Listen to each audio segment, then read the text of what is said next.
Hello audience. I was going to film something today, but I couldn't quite figure out what I was going to do. So, I decided I would start on this new series where I do monologues, as every actor should do monologues. So this monologue is from Animal Crackers and is by Groucho Marx. Friends, I'm going to tell you about the mysterious and wonderful continent known as Africa. Ah yes, Africa, God's country, and he can have it. We left drunk and early in the morning of February 2nd, and after 15 days in the water and 6 in the boat, we finally arrived on the shores of Africa. We trekked 300 miles into the heart of the jungle where I shot a polar bear. The bear was 6'7" in his stocking feet and he had shoes on.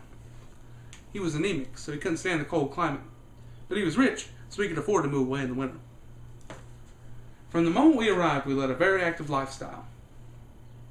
Every morning saw us up at 6, breakfast, and back in bed at 7. This was our routine for about 3 months. We finally got till we were back in bed at 6:30. One morning I was sitting in front of the cabin, smoking some meat. There wasn't a cigar store anywhere in the neighborhood. As I say, I was sitting in front of the cabin when I bagged 6 tigers. I bagged them and I begged them to go away, but they hung around all afternoon. They were the most persistent tigers I've ever seen. You all know the principal animals that inhabit the island. There's moose, elk, and knights of Pythia. You all know what a moose is, that's big game. One day we shot 2 bucks, and that was the biggest game we ever had. As I say, you all know what a moose is? A moose runs around on the floor, eats cheese, chased by the cats. Now the elk, on the other hand, they live up in the hills, and they come down every year for their annual convention in the spring. It's very interesting to see them gather around the water hole. It's even more interesting to see them run away when they find out it's just a water hole. What they're looking for is an alcohol.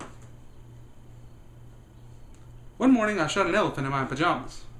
Now how he got in my pajamas, I'll never know. But that's entirely irrelevant to what I was talking about. We took some pictures of the native girls, but they weren't developed yet. So we're going back in a couple of weeks.